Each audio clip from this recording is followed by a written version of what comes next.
Screen time, TV कितना बच्चा देखे, फोन पे बच्चा कितना बैठे, कितने कार्टून्स देखे, कितना यूट्यूब देखे, कितनी वीडियोस देखे, इसके बारे में आप क्या कहते हैं? उमर, इस वक्त जो हमारा पूरी दुनिया के अंदर जो ग्रोइंग जो एट द फास्टेस्ट रेट जो है, सबसे ज्यादा तेज रफ्तारी से अगर कोई चीज दुनिया के अंदर ग्रो कर रही है और खास तौर पे बच्चों के अंदर ग्रो कर रही है, और सबसे बड़ा जो इस टाइम मसला बन चुका है पूरी दुनिया के लिए, और इसमें हमारी पीडियाट्रिक पॉपुलेशन जो है वो शामिल है, तो वो स्क्रीन टाइम है। इसमें आप भी शामिल हैं, इसमें मैं भी शामिल हूँ, और इसमें हमारे बच्चे भी शामिल हैं। तो अब सवाल ये पैदा होता है कि बच्चों के तो जो ज़हन है वो बहुत कमज़ोर हैं, अभी बहुत इमेच्योर हैं, पूरी तरह से डेवलप नहीं हुए, और अगर उन्होंने स्क्रीन के ऊपर ही इतना ज़्यादा दिन जो है वो हर वक्त स्क्रीन के ऊपर गुजारना है, तो उनका जो है ज़हन, उनका जो ब्रेन है वो मैच्योर कैसे होगा अगर वो सिर्फ और सिर्फ स्क्रीन के ऊपर ही रहेंगे हर वक्त। अब इसमें उमर, आप एक चीज ध्यान में रखिएगा, मैं इस मसले की तरफ आने से पहले एक बहुत ही अलार्मिंग जो चीज आपके नाजरीन की तवज्जो के अंदर लाना चाह रहा हूं कि पिछले कुछ सालों में अगर आप गूगल करके देखें तो ये जो स्मार्टफोन डिवाइसेस की वजह से पीडियाट्रिक पॉपुलेशन के अंदर जितनी डेथ्स हुई हैं, आपको वो देखकर आपको शॉक लगेगा। आप हैरान हो जाएंगे कि इतने ज्यादा लोग जो है स्मार्टफोन डिवाइसेस के इस्तेमाल की वजह से वो उनकी डेथ हो चुकी है। उसके पीछे सेल्फीज हो सकती हैं, उसके पीछे जो लोग मोबाइल इस्तेमाल करते हुए रोड क्रॉस कर रहे हैं, उसके पीछे बच्चे जो कि मोटर बाइक्स चला रहे हैं और साथ में फोन यूज कर रहे हैं, या गाड़ी चला रहे हैं साथ में फोन यूज कर रहे हैं। तो ये screen time, mobile phone, smartphone, smart devices, इनकी वजह से अगर आप गूगल करके देखें तो नंबर ऑफ डेथ्स जो हुई हैं पिछले कुछ सालों के अंदर, वो देखकर आपके रोंगटे खड़े हो जाएंगे। और बेसिकली इसके पीछे जो सारी साइकोलॉजी है उसको समझना पड़ेगा उमर। जैसे मैंने पहले पिछले सवाल के जवाब में आपको बताया, ये हमारे यहाँ लोग जो हैं वो शराब की एडिक्शन को और सिगरेट नोशी की एडिक्शन को और दूसरी चीजों की एडिक्शन को तो समझते हैं, लेकिन ये इस चीज को समझाना, ये भी समझना पड़ेगा, और मैं ये बताना चाहता हूं कि ये भी उसी तरह का एक एडिक्शन है, ये भी उसी तरह का एक नशा है, और इसको मैनेज करना बहुत जरूरी है, क्योंकि अगर हम इसको मैनेज नहीं करेंगे तो ये जो अभी इमेच्योर, जो नामालूद जहन है, जो भी पूरी तरह डेवलप नहीं हुए, ये जहन डेवलप नहीं हो सकेंगे।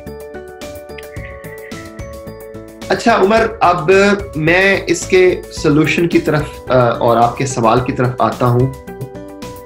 तो हमारे यहाँ जो डेवलप्ड कंट्रीज हैं, आई एम श्योर कि अमेरिका के अंदर भी रिकमेंडेशंस इतनी ही होंगी जितनी ऑस्ट्रेलिया के अंदर है, और 3 साल की उम्र से पहले तो स्क्रीन टाइम वो कहते हैं अलाउड नहीं है। 3 साल की उम्र के बाद जो है वो कहते हैं जी कि आप जितनी उम्र है बच्चे की, ये मैं आपको साइंटिफिक एक बता रहा हूँ कि जो मेडिकली यहाँ पे तरीका फॉलो किया जाता है, वो कहते हैं जी कि आप बच्चों को 2 घंटे तक आप उनका स्क्रीन टाइम हो सकता है, और कुछ खास उम्र के बाद जो है, मेरा ख्याल है 6 साल और 7 साल के बाद, वो कहते हैं जी कि हर 1 साल के इजाफे के साथ आप उनका स्क्रीन टाइम आधे घंटे आप बढ़ा सकते हैं, और मैक्सिमम जो है 4 घंटे तक आप कर सकते हैं, समथिंग लाइक दैट। और उसमें असल में प्रॉब्लम ये भी है उमर, आपको पता होगा कि डेवलप्ड कंट्रीज के अंदर आजकल स्कूलों के अंदर जो है smartphone devices is a part of the school, you know, कि जितनी भी बच्चों की एजुकेशन आजकल करवाई जाती है वो स्मार्ट डिवाइसेस के ऊपर करवाई जाती है, आईपैड्स के ऊपर करवाई जाती है। अब सवाल आ जाता है कि हमने इसको मैनेज कैसे करना है। सही। और उमर, उसमें मेरे आंसर जो है इसके 2 हिस्से हैं, और मैं दोनों की तरफ आपकी तवज्जो दिलाना चाहूंगा। पहला हिस्सा कि मेक श्योर मैं सारे अपने वालिदैन जितने भी हमारे इस टॉक को आज देख रहे हैं, including yourself and my self, मैं उनको बताना चाहूंगा कि जो भी स्मार्टफोन आपका बच्चा यूज कर रहा है, वो आपका मोबाइल है या उसका आईपैड है या जो भी डिवाइस वो यूज कर रहे हैं रेगुलरली, या आईपैड या वो मैकबुक हो सकती है या लैपटॉप हो सकता है, जो भी चीज है, क्योंकि आजकल टीवी भी आपको पता है कि स्मार्ट टीवीज आ रहे हैं जिसके अंदर दे आर डायरेक्टली लिंक्ड, जो कि डायरेक्टली जो है इंटरनेट के साथ जो है वो कनेक्टेड होते हैं। तो मेक श्योर मैं इस चीज पे बहुत ज्यादा जोर दे रहा हूं उमर, कि आप उन डिवाइसेस की सेटिंग्स जरूर चेंज करें। उस बच्चे की उम्र के हिसाब से उसके ऊपर जितने भी फिल्टर्स जरूरी हैं, वो मूवीज के लिए हैं या यूट्यूब के लिए हैं या एप्स के लिए हैं, आप उन फिल्टर्स को जरूर एडजस्ट करें अपने बच्चे की उम्र के हिसाब से, क्योंकि आप कतई नहीं चाहते कि आपके बच्चे को इन डिवाइसेस के थ्रू कोई भी और तीसरा शख्स बाहर का वो अप्रोच करके उन्हें किसी भी गलत रविश पर लगा दे, या वो ना भी लगाए तो आपके बच्चे किसी ऐसे भी काबिल एतराज जो है मवाद को एक्सेस करके किसी गलत रास्ते पे चल पड़े। तो ये मेरा बहुत ही इंपॉर्टेंट स्टेप है, और आजकल जितने भी डिवाइसेस आ रहे हैं उमर, उनके अंदर ये ऑप्शंस मौजूद हैं। ये कोई मुश्किल नहीं है। अगर आप स्मार्टफोन यूज करते हैं तो आप मेरा यकीन है कि आप उसके अंदर आप में इतनी अकल होनी चाहिए, आप इतनी सेंस होनी चाहिए कि आप उसकी सेटिंग्स को मैनेज, अगर नहीं आप कर सकते तो खुदारा किसी को 500 रुपए 1000 रुपया दे के तो आप किसी के पास चले जाएं, किसी दुकान पे चले जाएं, किसी स्पेशलिस्ट के पास चले जाएं जिनको इन चीजों का पता हो, इल्म हो, और उन्हें कहें भाई मेरे बच्चा जो है 8 साल का है, क्या आप प्लीज मेरे फोन के ऊपर सेटिंग्स जो है, इसके ऊपर जो सिक्योरिटी की सेटिंग्स है वो उसकी उम्र के हिसाब से आप एडजस्ट कर सकते हैं कि नहीं कर सकते। आई एम प्रीटी श्योर कि ये कोई इतना बड़ा मुश्किल मसला नहीं है। सॉरी, आप कुछ कहना चाह रहे थे तो आप ऐड कर लें, फिर मैं आप इसके दूसरे हिस्से की तरफ भी आता हूँ। जो आपने बात की इसके बारे में एक कहना चाहूंगा। ये पिछले महीने अमेरिका में बहुत बड़ा ये बात चली थी कि YouTube के ऊपर कुछ ऐसी वीडियोस थी जिसके अंदर बहुत ही बुरा इंसान था जो अपनी वीडियोस डालता था कि बच्चे देखें और फिर बच्चों को कहता था कि अपने आप को मार दो। और अमेरिका में ये हुआ कि कुछ बच्चों ने अपने आप को कत्ल किया। और ये किस तरह पकड़ा गया? जाहिर सी बात है कि जब बच्चा वीडियो देख रहा है और माँ बाप ने देखा कि ये कौन सी वीडियो है, किस किस्म की वीडियो है, तो इस तरह फिर YouTube ने उसको बैन किया। YouTube के ऊपर काफी नुक्ताचीनी हुई थी कि YouTube किस तरह इन चीजों को आने दे रहा है अपने प्लेटफॉर्म पे। एक चीज मैं मेंशन कर दूं कि YouTube किड्स भी एक YouTube ऐप है, YouTube किड्स। बच्चों को रेगुलर YouTube दिखाने के बजाय आप YouTube किड्स का ऐप दिखा सकते हैं। एक और ऐप है, अंग्रेजी में है, खान अकेडमी। अगर आप लोगों ने देखा नहीं है तो सलमान खान इनका नाम है और ये अमेरिका में होते हैं, पाकिस्तान से ये इनकी ओरिजिनेशन है। इन्होंने ऐप बनाया खान अकेडमी। तो स्क्रीन टाइम के साथ एक ये बड़ा मसला है कि उसमें कोई इंटरेक्शन नहीं होती, और जब इंटरेक्शन नहीं होती तो बच्चों की सही जहनी नशोनुमा नहीं हो सकती। तो खान अकेडमी एक ऐसा ऐप है जिसमें इंटरेक्शन होती है कि वो आपसे पूछता है कि ये कौन सा जानवर है, इस जानवर को हाथ लगाओ, ये 1 2 3 को हाथ लगाओ। और इससे ये भी फायदा होगा कि बच्चों को अगर घर में अंग्रेजी नहीं बोली जाती, अंग्रेजी शायद वो बेहतर सीख सके। तो मेरे नजदीक बच्चों को अंग्रेजी सिखानी चाहिए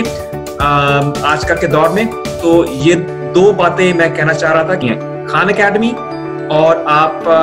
YouTube किड्स, इन दोनों को आप अपने फोन पे डालें, और बाकी दूसरे किस्म के ऐप्स कोशिश कीजिए कि मत दें। अब मैं आता हूँ दूसरा इसके मैनेजमेंट की तरफ। तो उमर, मैं जो अपने क्लाइंट्स को आमतौर पर रिकमेंड करता हूँ कि स्कूल वर्क के अलावा, क्योंकि जैसे मैंने कहा कि कुछ बच्चों के स्कूल के अंदर आईपैड के ऊपर उन्होंने कुछ होमवर्क करना होता है, तो उसके लिए तो जाहिर है कि उन्हें वो डिवाइसेस यूज करने पड़ेंगे। उसके अलावा जो मैं रिकमेंडेशन है कि 2 घंटे से ज्यादा स्क्रीन टाइम का 24 आवर्स 24 घंटे के अंदर जो है 2 घंटे से ज्यादा बच्चे का स्क्रीन टाइम नहीं होना चाहिए। और इस पे आप कोई अपने बच्चे के साथ कंप्रोमाइज ना करें, और आप इस चीज को श्योर बनाएं कि आपका बच्चा जब बेड में जाए उसके पास स्मार्ट डिवाइसेस ना हो, क्योंकि इसका बहुत ही मंफी असर है बच्चों की नींद के ऊपर। और आपको पता है अगर आपके बच्चे की नींद सही नहीं है तो वो सुबह स्कूल में जाके परफॉर्म नहीं सही कर सकता, वो किसी भी तरह से अपनी पढ़ाई के ऊपर जो है वो फोकस और कंसंट्रेट नहीं कर सकेगा। तो आप इस चीज को श्योर करें, चाहे आप इस तरह की सेटिंग्स भी हैं आजकल कि आपका इंटरनेट जो है खास टाइम के बाद रात को आप उसको ऑफ कर सकते हैं, उसको बंद कर सकते हैं ताकि इंटरनेट की एक्सेस ही ना हो और डिवाइस जो है वो अपने बच्चों से आप ले लें। अब इसमें अहम सवाल जो हम सारों के ज़हन में पैदा होगा कि जो बच्चे 8-8 घंटे 10-10 घंटे स्मार्ट डिवाइसेस यूज कर रहे हैं, अब आपने उनको लिमिट तो करना है 2 आवर्स तक, 2 घंटे तक आप उनको लिमिट करना चाह रहे हैं। और मैं रिकमेंड ये करूंगा कि 4 साल की उम्र से पहले आप कोशिश करें कि बच्चों को स्मार्ट डिवाइसेस आप दें ही ना किसी सूरत में। तो अब सवाल ये पैदा होता है कि 8 घंटे यूज करने वाले बच्चे से जो आपने 6 घंटे आपने उसके कम किए हैं, आप उसको मैनेज कैसे करेंगे? और उमर, अगर आप वाकई कामयाबी चाहते हैं बच्चों के स्क्रीन टाइम को कम करने के अंदर, तो आपको ये 6 घंटे मैनेज करने होंगे। और वालिदैन की जो सबसे बड़ी कमजोरी है उमर, और जिस वजह से हम वालिदैन जो है वो फेल हो रहे हैं, वो बार बार कहते हैं जी हम कोशिश तो करते हैं लेकिन हमारा बच्चा जो है वो नहीं, वो इससे हट नहीं रहा। और उसके पीछे वजह क्या है? उसके पीछे वजह जो है वो वालिदैन की कमजोरी है, और उसका मैं आपको आज सोल्यूशन आपको बताने जा रहा हूं। अगर आप वाकई संजीदा हैं, अगर आप सीरियस हैं,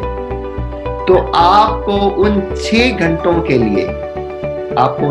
के लिए अपने बच्चों को अल्टरनेटिव प्रोवाइड करना होगा। जब तक आप अपने बच्चे को अल्टरनेटिव या मुतबादिल, जिसके लिए आप लफ्ज इस्तेमाल करते हैं, जब तक आप अपने बच्चे को उसका जो है वो मुतबादिल जो है वो मुहैया नहीं करेंगे, तो सवाल ही पैदा नहीं होता कि वो बच्चा जो है उस डिवाइस से बचेगा। मुतबादिल क्या है? मुतबादिल ये है कि आप बच्चों के लिए अपने घर के अंदर गेमों का इंतजाम करें। बच्चा देखिए, बच्चे ने आपके पास आके यही कहना है कि पापा ठीक है, अब मैं क्या करूं, आपने मेरे से डिवाइस ले लिया है, मैं वो जो टाइम है मैं बोर हो रहा हूं, मैं क्या करूं, मुझे मेरे पास फोन भी आपने ले लिया है, मेरे से डिवाइस ले, मैं क्या करूं? सो अगर आप वाकई संजीदा हैं, अगर आप वाकई चाहते हैं आपको बच्चों के लिए, अब देखें ये फूसबॉल है, कैरम बोर्ड, देखें हमारे जमाने के अंदर उमर कैरम बोर्ड, लूडो, फूसबॉल, देखें घर के अंदर ये सारी जो गेम्स, मैं ये नहीं कहता कि सारी की सारी आपको अरेंज करनी है, आप कोशिश करें 1 से 2 इंडोर गेम्स आपके घर के अंदर मौजूद हो, जो आप अपने बच्चों को ट्रेन करें, उनको खेलनी आती हो, वो उसको एंजॉय करेंगे तो उसके अंदर एंगेज हो जाएंगे। कम से कम 1 से 2, और साथ में आप अपने बच्चों को कम से कम एक आउटडोर गेम उसके अंदर अपने बच्चे को जरूर इंगेज करें, उसके अंदर जरूर इन्वॉल्व करें। तो ये चीजें, अगर आप स्क्रीन टाइम कम करना चाहते हैं, वाकई इसके अंदर संजीदा हैं, तो आपको उसके लिए अपने बच्चे के लिए मुतबादिल जो है वो आपको तलाश करना होगा और वो अरेंज करके अपने बच्चे को देना होगा। That is the only possible solution. बिल्कुल सही डॉक्टर वसीम, मैं आपने जो बात की उसको दोहरा दूं कि अगर आपने बच्चों को टीवी और फोन से हटाना है तो सबसे पहले आपने कोशिश करनी है कि 2 घंटे से ज्यादा इसको स्क्रीन टाइम मत दें, यानी कि फोन और टीवी का टाइम 2 घंटे ज्यादा आप मत कीजिए। उसके बाद ये है कि जाहिर सी बात है बच्चे ने कुछ तो करना है, चाहे हो सकता है बच्चा किसी और बच्चों के साथ खेले, अगर बच्चे और मौजूद नहीं है तो आपका फर्ज बनता है कि आप बच्चों को टाइम दें, बच्चों की अटेंशन आप किसी ना किसी तरह किसी काम में लगाएं, और हो सके तो वो किसी अच्छे काम में लगाएं, जैसे कि स्पोर्ट्स की डॉक्टर वसीम ने बात की। और एक और तजवीज़ डॉक्टर वसीम ने हमें बताई कि आप घर के अंदर किसी न किसी किस्म का इंडोर खेल का सामान जरूर रखें। एक तो खिलौने तो ठीक है, दूसरी चीज जिसको आप कहते हैं इंटरैक्टिव, जैसे हमने बात की कि इंटरैक्शन होनी चाहिए, जैसे डॉक्टर वसीम ने फूसबॉल पीछे रखी हुई है, आप कैरम बोर्ड वगैरह रख सकते हैं, आप लूडो वगैरह जो पुराने जमाने के खिलौने जो हम सब जिसपे हम बड़े हुए हैं, तो इस किस्म के आप घर में खिलौने रखें जिसके अंदर आप बच्चे के साथ खेल सके, इंटरेक्शन बच्चे के साथ कर सके, उसके साथ फिर बच्चे का दिमाग बनता है और जो न्यूरॉन्स होते हैं वो कनेक्शंस आपस में बनाते हैं, दिमाग के जो सेल्स होते हैं, दिमाग जिस तरह बनता है वो कनेक्शंस बनाता है। तो ये हमें करना पड़ेगा और इससे बच्चे की नशोनुमा और जहनी नफ्सियाती प्रॉब्लम्स, एंजाइटी वगैरह कम होंगी और बच्चा अगर इंटरेक्शन में ज्यादा रहेगा तो बच्चा बड़े होते होते सीखेगा कि किस तरह बात करनी है, बड़ों के साथ किस तरह बात करनी है, दोस्तों के साथ किस तरह बात करनी है और मुआशरे में किस तरह उससे रहना है। अगर वो कंप्यूटर पे रहेगा, अगर वो बचपन से 1, 2, 3 साल की उम्र से अपने फोन पे रहेगा तो बिल्कुल नहीं सीखेगा कि वो मुआशरे में उसने किस तरह रहना है। तो डॉक्टर वसीम, आपने बहुत ही अच्छी बात की।